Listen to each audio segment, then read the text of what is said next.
Hi guys, I'm Mark. I'm Penny. And we are the Oyster Boys, and today we are going to be reviewing the Bells Oberon Clone from the Malt Miller. Yes. So very excited. We've got another venue. Another new venue. We'll just keep changing it up. I know. Well, all these lockdown projects and stuff like that, you might as well use them up, hadn't you? Why not? I know. So, well, we couldn't actually get the real Oberon, could we? No, living in the United Kingdom, we're limited on what fancy, delicious American beers that we can get, and we can't get Bells. No, we had on our mind Blue Moon, didn't we? That's what we were thinking of when we sort of decided to run with the rest of it. At least I was, anyway. Yeah, so. something like that, yeah. Yeah, that's when I think of an American wheat beer, that's the sort of thing, which is what this is. So it comes to sort of mind, anyway, so... But there's no Hefeweizen anyway in the East, was there? So No, there wasn't. Do you want to tell us a bit about Bells? Yeah. A bit about their brewing? So obviously we haven't got the real Bells, but the actual Bells brewery, 1983, started as a homebrew shop. Oh, nice. Yeah, 1983, started brewing in 1985. And they're actually now the largest craft brewery in Michigan, which is where they're based.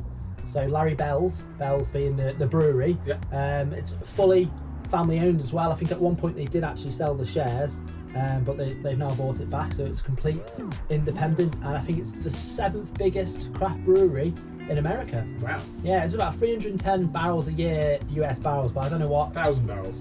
310,000 barrels. Sound like Priti Patel when she was doing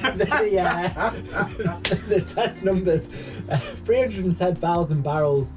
US barrels of beer, so I don't know what that equates in US. I'll put that on the screen down there somewhere. You can see what that is. So the Americans, they'll know straight away. So, but he started off with a 57 litre. I think it was a soup, big like a soup vat, like a big soup vat. Yeah, doing the litres, and then an open fermented, putting cling film over the top.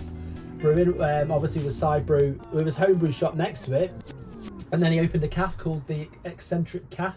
And I think from that it just completely snowballed, really. So, but to become the 7th biggest craft brewery, you've got to be doing something right. I mean, if no one's buying it, you're not going to get that big. So it must have done something right. So if anyone at home is drinking a Bells Oberon, if you could tell us whether or not this looks anything like what we're meant to be drinking, that'd be great.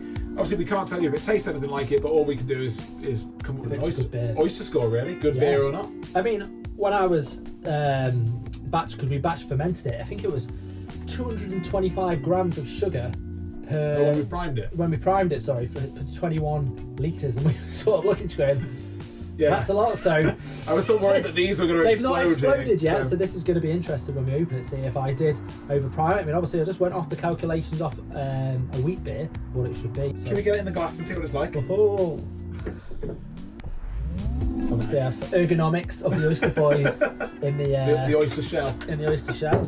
Oh, look at that smoke! Eat your heart out. Come on, let's get this open. Buy that.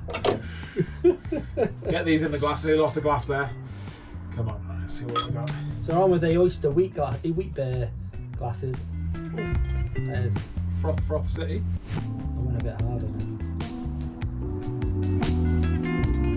We've got high hopes for this. I've not done the best. We've done terrible jobs at pouring it, but we can give it. We've got time. Whoa!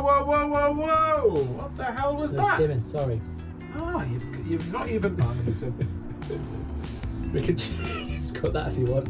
Yeah, we need to forget what that tastes like.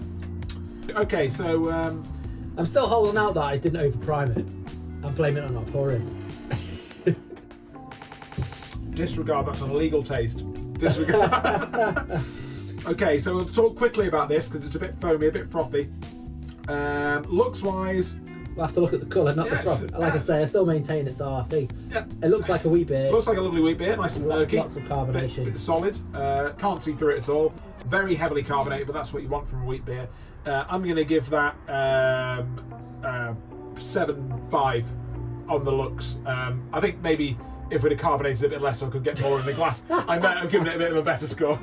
Hey, well, for me, it like I say, you can't see through it. It's heavily carbonated. Other than that, being myself with the priming, I'm going to give it 8.1. Okay, fantastic. So, I mean, it's got the head.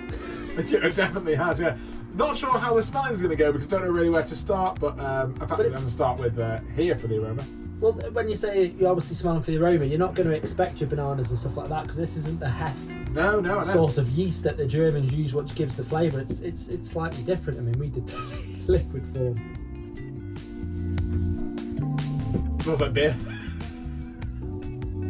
Do you know what? When I smell it, I sort of almost get toffee apples or like a banoffee pie. Like, It has got a bit of a sweetness to it. Yeah, it's all like a banana-y toffee. Like saltiness is the wrong word, but like a banoffee pie-ness, and it's nice. It's not overpowering. Like you really have to get in there and give it a smell. Yeah, it doesn't smell of a great deal, but it is a nice smell. The smell that's there, it's nice and sweet. It's good. I reckon I'm going to go in 7-9 on the smell, because it's, you know, I can't really put my finger on everything that it is, but it smells really nice. Yeah, it does smell nice. Yeah, that's bad reviewing that, isn't it? It doesn't like, don't know what it smells like, but it smells nice. I was going to go maybe 6.5 really. Like I said, I do get a bit of a smell. It's not mega blowing me away, but you know, like it's I don't know, maybe wheat beers, like I was saying, it's not going to be the normal banana smell, but wheat beers usually come from the yeast. We spent a lot of money, well, the main, you know, the cost of it was the yeast. Yeah. So I would have expected a bit more pungency from it. Probably it might be hard to get the smell through this thick white head, which isn't going anywhere. It's staying around for the whole thing. But I reckon we dive in with the taste and see how it goes. Yeah, that's the main one, isn't it? And I'm probably going to drink quite a bit of this and then pour some more in to give my taste, because I do want to get some of the beer, some of the beer, but some of the yeast in there as well. With a wheat beer, that's what you do. Yeah. Isn't it? Okay. Yeah. Yeah. Absolutely. So let's not jump to any conclusions with this, but let's see how we go. Cheers, guys. Cheers.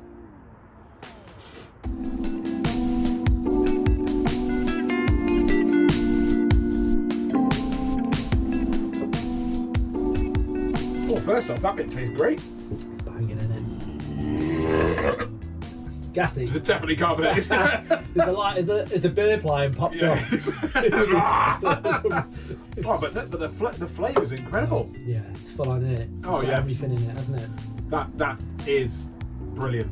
I mean, the recipe, I'll pop the recipe up on the screen just so everyone can see what's in it.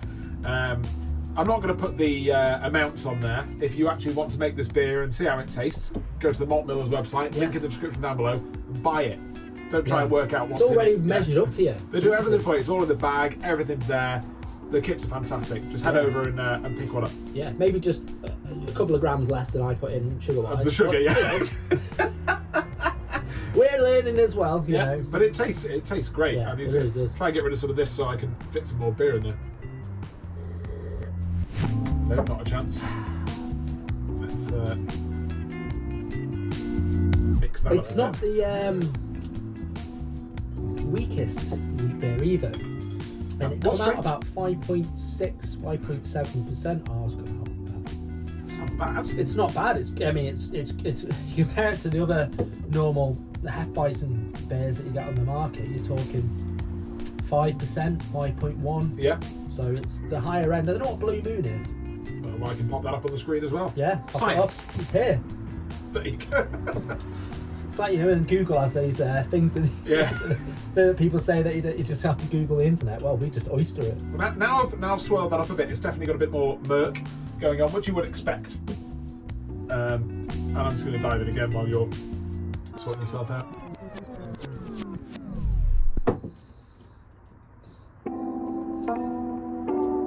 Wow, yeah, that's you can taste that a lot more. There's definitely the taste of the yeast, which isn't a bad taste. It's really, really nice actually, and the mouthfeel of this, it's really, considering how carbonated it is, Yeah. it's like a velvety, smooth beer. Really, when you drink it, not like a heavy stout, but it feels thick, doesn't it? It's got a good mouthfeel, yeah. Really, really good mouthfeel. It feels like a treat. It does, doesn't it? It's a real treat for us, real treat for my taste buds. I'm probably going to give this like an 8.6 on the flavour. I'm loving it. Wow. Definitely very gassy though. Yeah. That's quite. That's probably for me a 7.9. I'm not gonna give it that height. I still think there's a slight bitterness on the aftertaste. I like that though. You know me though. I'm big into bitter beers and big hop head. I mean, it's not It's not overly hoppy, but definitely the bitterness is there, and I like it. Yes. I like it. Okay, Sometimes when I get a wheat beer, it can be a bit sweet, and I'm not a huge fan of the additional sweetness. But this, I think, is really really nice. The flavour aroma is sweet, I guess, but it's not got that. But like the actual sweetness on the tongue is not there. It has been munched on by the yeast. Yeah.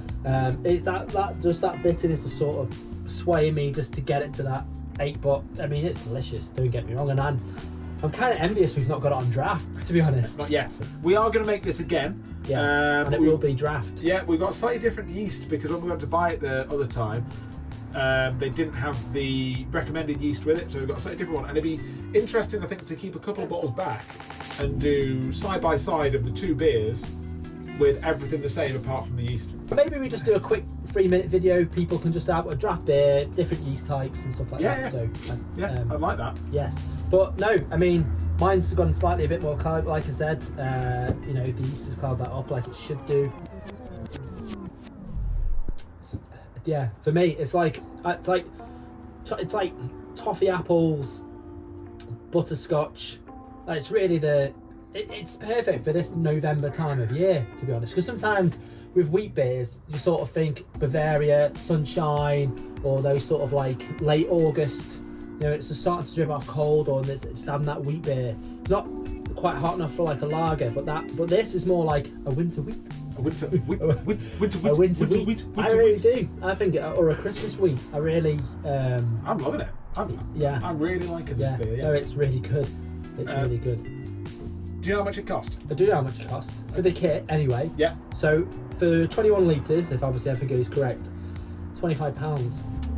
So these bottles works out about 60p. Now that's pretty good. 60p for a 500ml bottle of what is a very delicious beer, in my opinion. Well, Papa Oyster, my dad that tastes all the beers that I give him, said this is the best one we've made. Wow. And that's a lot, because we've made a lot of beers. We have made a lot. I made a lot of beers with him. We've made a lot of beers, and he said this is hands down. He goes, this is the best one we've ever made. He goes, the flavours, and he likes hoppy beers like you. But he loved this, and he doesn't usually drink wheat beers because he's got this in his head that it gives him a headache. It's like one of them. You're at a party and you give someone a bottle of homebrew, and the next day they go, "Ooh, my belly! That bottle of homebrew did me." Oh, it wasn't those, that bottle of vodka that you finished off? Yeah, wasn't the other 12 pints? Yeah, it was that one bottle of homebrew. He's a bit like one of them. Do you know what I mean? Yeah. Price. Obviously, we're pricing it against other homebrew. We can't. I can't really just give this. Can't compare this against supermarket or bottle shop prices, but. I mean, we did do the one recently, didn't we, where we scored it down because, on regards to the hops, it was more expensive. It was the pills. Yeah. The pills was more expensive than this. It was 28 pills. Yeah, but with this one, I'm pretty sure if you buy the yeast on its own, this beer, the yeast is like 12 quid. Exactly. So, well, on that point, 8.5. Yeah, I'm going to give it an 8.5 as well. Because the yeast was the more expensive bit. It did have a bit of hops in it as well. It had more hops than the other beers did. For other wheat beers that we've made in the past. We were planning on doing a video of how to wash and reuse very expensive yeasts, but somebody just poured it down the sink before I got a chance. It's like throwing money away. You might as well put your heating on and open all the windows. Exactly. But, that's what my missus does. But the last point about our beers, as always, is sessionability. And just one second.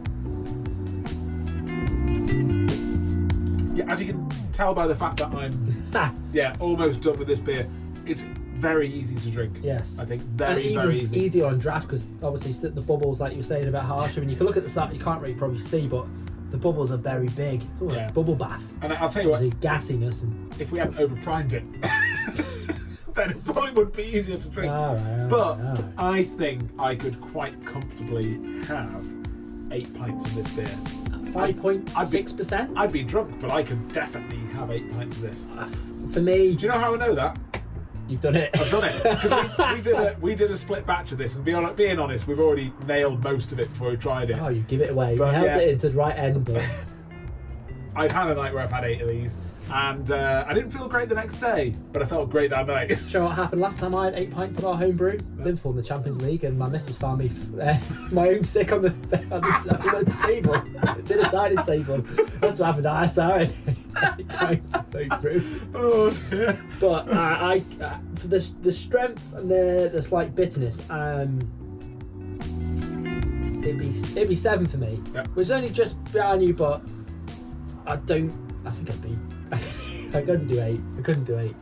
I think the sweetness would get as well. Not the sweetness, sorry. The bitterness would get to me. I think I've got to say, after my 8th pint of it, it was very much like if you've seen The Wolf of Wall Street, when he drives his when he's trying to get into his Lamborghini, just crawling around, and he thinks having his sound, he's just crawling on the floor. Oh, like that. That was pretty much me. Oh god! But it was great. I loved it. And I think that's pretty much it, really, isn't it? It is. We're gonna have to finish these lovely beers off, and then go and make some more beer. And make some more beer. But that's been. If someone gave me that, I would never, ever in a million years think that was made by 2 blokes in the back garden. Absolutely not. No, that is a fantastic beer. Tastes absolutely incredible. Like I say, the link to buy this kit down below. Is this a Malt Miller's original recipe, or is it? I don't know if the brewery shared the recipe with them, or if this is their close clone. But whatever whoever it is, did it, hats off to him. Yeah. And I can't wait to actually get our hands on Bells. We will do it. Yeah. Just if we just don't want to pay £20 American import charge. If anyone in America wants to send us a bottle, please drop us a message, get in touch with the comments, and we'll talk to you. And we'll pay the postage and everything. Yeah. That'd be fantastic. It's just the import charge. Or if anyone actually has managed to find somewhere in the UK that actually gets it, Jesus, that'd be something, wouldn't it? That would be something, yeah. Yeah. But for now, this is the oyster score for this beer right here. Please take the time to smash like and subscribe if you've managed to make it all the way through to this part of the video. You've clearly got something good going for you. But other than that, Oysters out. Oysters out.